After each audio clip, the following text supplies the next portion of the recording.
Hello, and welcome to Friends Who Game, Episode 2.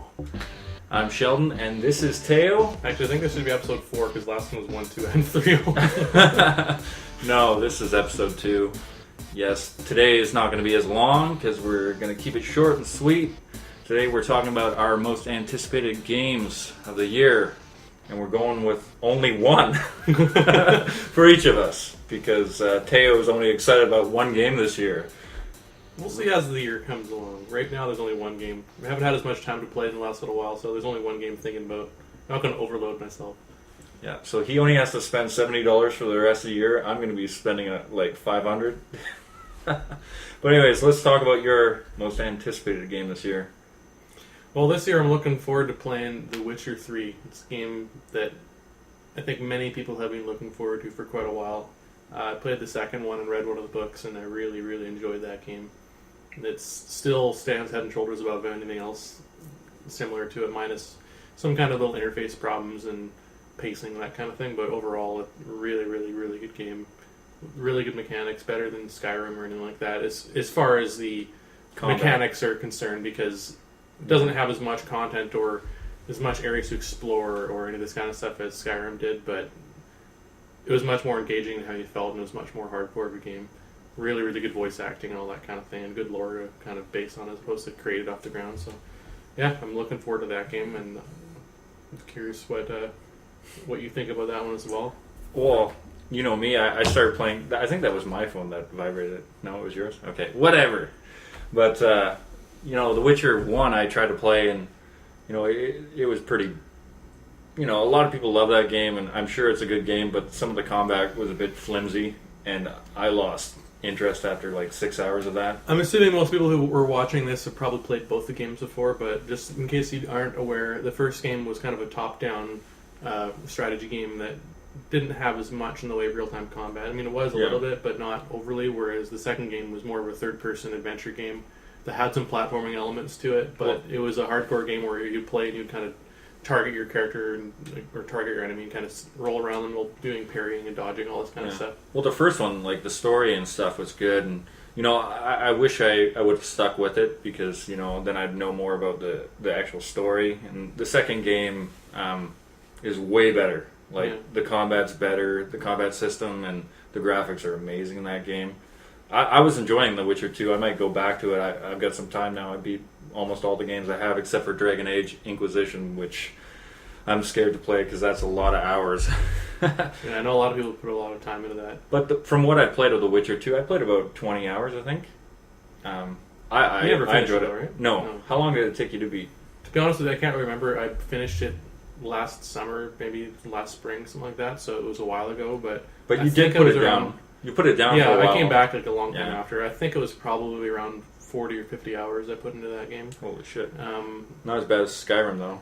No, Skyrim was 170 hours, still haven't beat it. It's kind of funny. We spent the morning here playing The Order today, and although it's a fun game in a lot of ways, one of the biggest problems it has is it's just covered in really, really terrible QuickTime events that make it broken to play. And Witcher 2 actually had a number of QuickTime events in it that were really, really, really annoying, where you had to press this button exactly when he said, and it was even less forgiving than The Order was. But they actually took that out. They're taking that out of the game for The Witcher 3, and they said there's going to be almost no QuickTime events for the whole game, which is something I'm really excited about. Yeah. So why does a new game like The Order come along and be like, oh, we have to put more QuickTime events in? Because people love that. The Order has had some missteps. I personally enjoyed it, and I went on my feelings of the game my first playthrough. And some of the problems you had with the game, like, I didn't notice until you were playing, right? Because I play differently than you, and sometimes people play differently. Like, you don't like the arc gun. Really? Yeah, you don't like the arc gun, but I was fine with the arc gun. I could use it, and anyways, we're not talking about The Order. We're talking about The Witcher 3. Back to The Witcher 3. I think it's cool. Like, I didn't even notice the DLC for the second one. Have you played the DLC for The Witcher 2? The DLC is very different from what you would consider to be regular DLC, because The Witcher 2 has had DLC that came out when it launched and all along over the past couple of years since the game has come out. But it's not so much like, here's an expansion that covers X amount of story, because if, like, Project Red has said many times that if they release some kind of content which adds a substantial amount of the story and several hours of playtime, it might be something they could sell as a standalone, but if they would make it worth the money that you would spend on it. Yeah. Whereas all the other downloadable content for them is things like horse armor or little kind of side things for the game. And one of the extra things that I did play in Witcher 2 when it came back is they have this thing called an arena mode, which you can kind of go in and play against ever-increasing waves of guys to get more money, and you can use it to buy things, but it runs parallel to the game. It doesn't really help you in the game. It's just kind of like a thing to make yourself better as a player. Okay. And those are kind of things they've added in there, and those are all free. There hasn't really been any kind of major story add-ons to the game because the story covered what it needed to in the game. But, like they announced that all their DLC is going to be free. Yeah, it'll be the same kind of thing. So if they did have story, it would be free. Would it not? Because they've said that the stuff that they're adding. Have you read is recently? Be, well, I mean, I've seen developer interviews when they've talked about the things they're adding to the game will be piecemeal, and they'll be like adding little things to the game that'll make it more accessible and that kind of thing. And there's some things that maybe they weren't able to finish beforehand, which will come out later, which will all be part of the package. Mm-hmm. But if there's some kind of substantial expansion, as it were, like that would give you like another 10 hours of gameplay, of actual story-based gameplay, that probably would be a charge. But they have no announcements or anything along those lines, and Project Red really tries to move against the grain that all the other companies like Bungie or Blizzard or whoever that wants, or Naughty Dog, any of these companies that wants to do expansions, and they'll charge you through the nose for every single little extra thing you want. For the things that are useless, like, ooh, I want to pay $2 for this gun skin. Like, really? It's microtransactions, right? Well, I know some players like that because they love the game and they want to be unique or different. I think a lot of those players are probably quite young and using their parents' bank account, and probably I don't probably get gifted like, oh, here's like some PlayStation Store money, and then I'll just buy this crap kind of thing. Right? Well, it's kind of like in the Microsoft. Like dashboard, like get those skins, like the Halo helmets, and put it on your fucking avatar. I do not care about that. Well, when shit. I used to have a 360, I used to buy a little bit of that kind of stuff. But that was a long time ago. Did you buy it with your parents' bank account? No. Sorry, man. I probably didn't spend a whole lot of money on that stuff, but it's not important. In over the 5 or 6 years I had my Xbox, I maybe spent $10 or $15 on that kind of stuff, so it wasn't a lot of money, but okay. Now I want to ask, are the books pretty close? Like, you played Witcher 2. Is there a book that's based on Witcher 2 that's close? For anybody who doesn't know, all the Witcher games are based on a series of novels.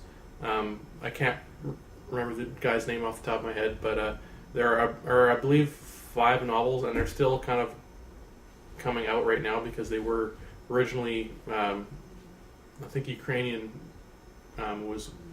is where the author is from, and they weren't all translated, and they're still in the process of being translated. The books are kind of along the lines of things like Dragonlance or anything like that. They're a kind of high fantasy type thing where it talks a lot about the stories. They're pretty light reading. I mean, it's dark, but it's pretty light reading. It's not terribly complicated, but the stories are fun and they move fast. The games kind of come along, kind of taken the world to heart and try to build it as honest as representation of what those books are into the games.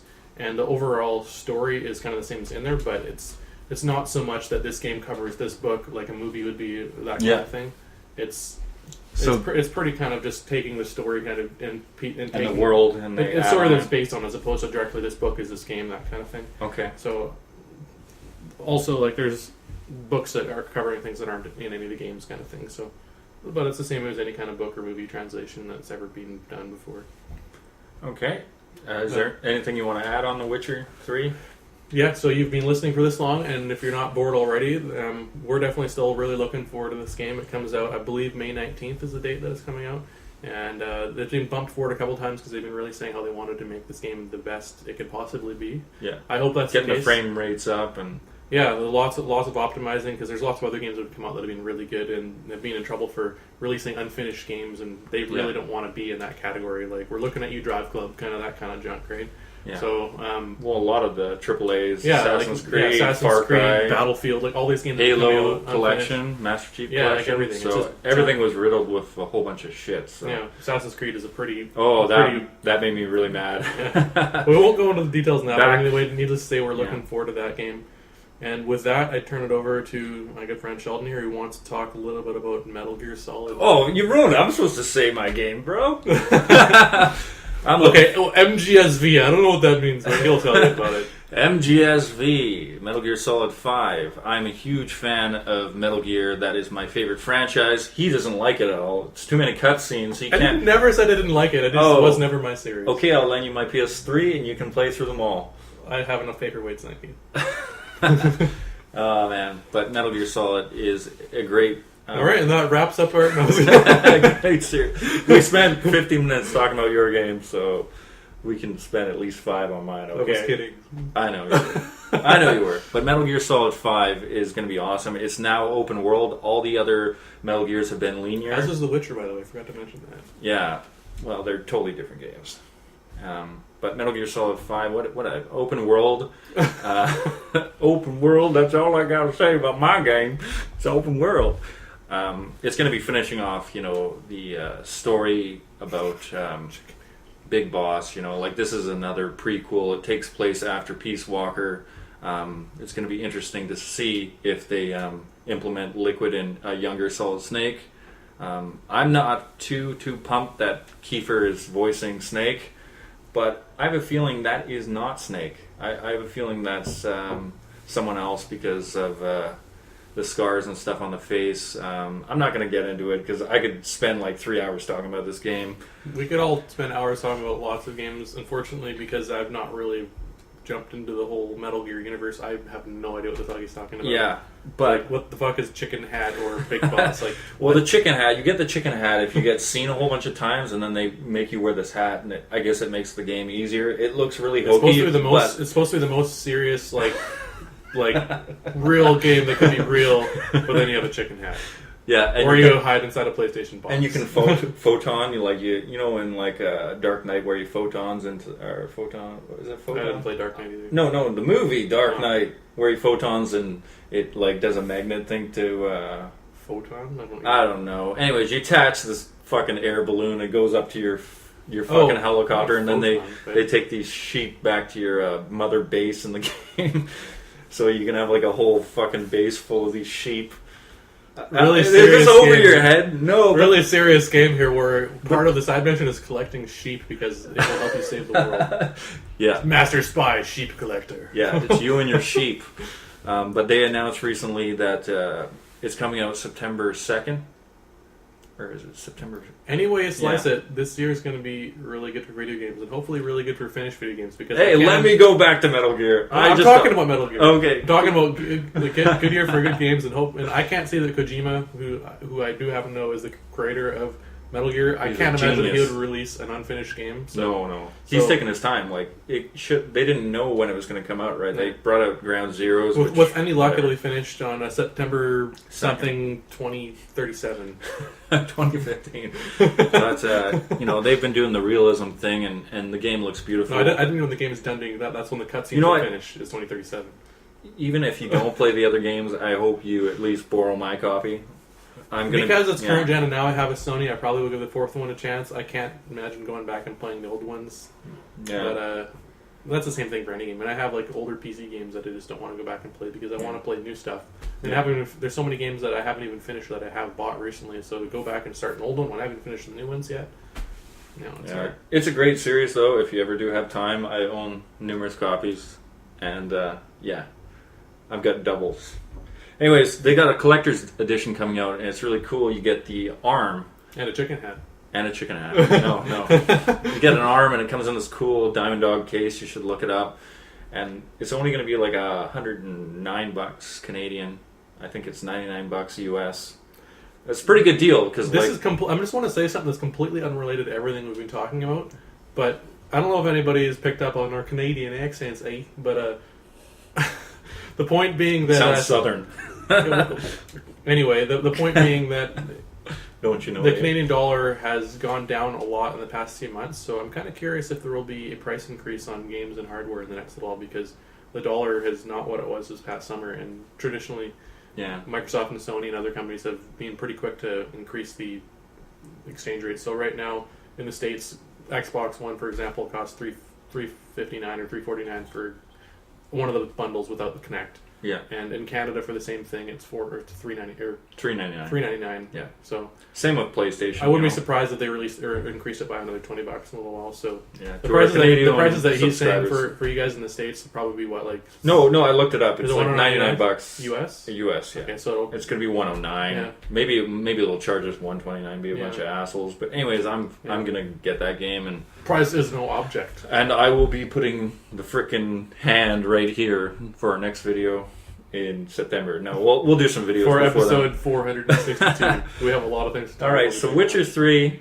he's looking forward to. I'm also looking forward to that game, but that's not my most anticipated game of the year. Mine's Metal Gear Solid 5. I'm also giving a shout out to a game that might not come out this year. I don't think there is speculation that they're not ready to release it this I think year. it'll be a little while. I think it'll be We're delayed. both looking forward to this one, though. But Uncharted 4.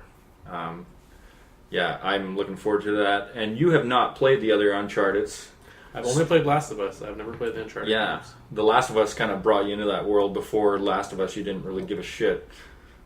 I'm just saying the truth here, people. You didn't really care, right? I'm like, I'll lend you my PS3. You're like, no, I don't. No, he's actually right. I'm just fucking. I don't want to fucking play that. So I hope for Teo's sake, they bring out an Uncharted trilogy on the PS4. Well, I don't care about that. You gotta play it. You gotta get to know Nate. Bygones be bygones. you don't. Oh, it's just so weird, man. It's weird with you. You know, you're gonna jump in a video game like the 4th installment. It's like watching They designed these games. It's like watching Harry Potter. Unless it's Metal Gear 4 or Metal Gear Solid, which you really have to know a lot about the world. A lot of other games are kind of designed to bring in new people. Same thing with Witcher 3. Even though there's tons of stuff leading up to it, their games are kind of designed to allow you to come in and play them. Yeah, that's true. Without having to go through all the backstory. And I don't know. It's like, I mean, for games that I grew up with, even though I didn't have that many games when I was a kid, like games that I grew up with on Super Nintendo, original Nintendo, I can see going back and playing one of those things for fun. But kind of to go back a couple of years for games that don't even seem that old, but just aren't really all that relevant to me. I have other things I can spend my time doing, and that's just that's your choice, man. That's your preference, right? There's so many games, and there's different genres for different people, and there's different interests, right? Like me, I don't mind going back and playing games. Like right now, I just beat Far Cry 4. I didn't play. That's an old game for anybody who doesn't No, know. I'm talking about just the series in general. So I beat Far Cry 4. I have Far Cry 3 on my PC. I never played Far Cry 1 or 2, and I just jumped into 4, so I'm kind of guilty. But with those games, they have different characters for each one. For me, that whole series, so it didn't really flow.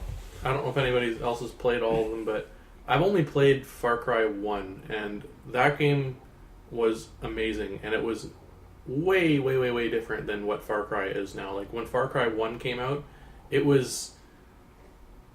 I think it's still this kind of same thing. Far Cry is known for having big open worlds, but for anybody who played the original Crysis game that was like a lot of kind of tropical islands, you kind of island hop between, the original Far Cry was like that, where you had tons and tons of islands. You could look like kilometers or miles off into the distance. You get in a powerboat and island hop, and you do these things, and eventually you found out that the whole game, spoiler alert, was about this company genetically modifying monkeys to like turn into like these crazy killer animals. And it was like literally at the end of the game you're attacking a volcano from a helicopter, like because of all these like crazy monkeys. That sounds really cool. Yeah, I kind of want to play that now. The second game really took the game down a different path. It wasn't related to the first one, and the third one was about going on a vacation. Yeah, and fighting a crazy guy who attacked you or whatever. And I mean, the first game was so different, so unique compared to anything else that came out around it, and it was visually amazing. Yeah. And then they just really took the story to a different game and kept the name. But I think back at that time, it was done by the first Far Cry was done by Crytek, which is the same people that did Crysis. Now Crysis, although they're published by EA, they're still their own company. Whereas Far Cry Ubisoft, sorry, and now Far Cry is done by Ubisoft, and it's their own property. They bought Far Cry from them, and they've done what they wanted to do with it. So the first game, different developer, different everything, different. So but very different game. But I guess like it's the first like open world shooter game, FPS, right? Well, it wouldn't be open world, but I mean, I guess it kind of is. But. Yeah, like Far Cry 4 is open world FPS. It feels like Skyrim with guns. Oh, that's a good point. I don't know if it is the first open world, but it's pretty close to it. It'd be good to look into, but yeah, it definitely does it right. It feels like it's the top open world FPS, and it feels like Skyrim with guns. And I've been enjoying it on Twitch. I beat the game on Twitch, and I'm gonna give a shout out to Hershey Stains. Twitch is a lot, you know. So. Hershey Stains. What? Hershey Stains. I'm just trying to get him to say Hershey Stains. It's one of my followers.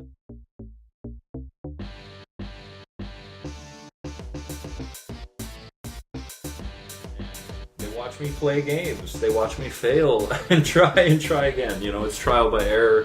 Sometimes when I play these games, I'm not an expert at every single game. I do have my strengths, but FPS is not one of them.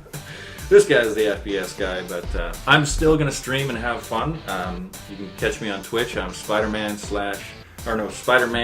SP. I'm not going to spell it. Spider-Man SH. There you go. Do we have to start wearing name tags? Yeah, name tag. Yeah, I'm plugging my stream, man. 'Cause Twitch is fucking cool, man.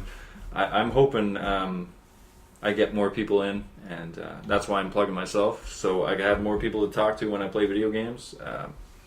Anything you want to add? No, that's about it. We just came here to talk about Far Cry and Metal Gear, and then whatever else happened to fall out of our faces while we're sitting here. Far Cry? You mean Metal Gear Witcher, and Witcher, sorry. 3. Yeah, and then Far Cry and whatever the hell else we've been talking about. Where are we talking about again? So we're talking about our video most games. anticipated, our most anticipated game of the year. We could only pick one because he could only pick one. I can pick 5. But that's a different video. I would have to look around a little bit, but there's. We'll have another discussion about this later. You know, it's early on in the year. It's only the 3rd month, right? So, got lots of time to talk about this stuff. So, leave a comment, subscribe. But that's a whole other deal. Make fun of us. I don't care. Tell me you like the shirt. Make fun of him. Yeah, make fun of me. But yeah, thanks for watching. Give it a like, and we will catch you next time. Say something. Take care, guys. See you later. See you later.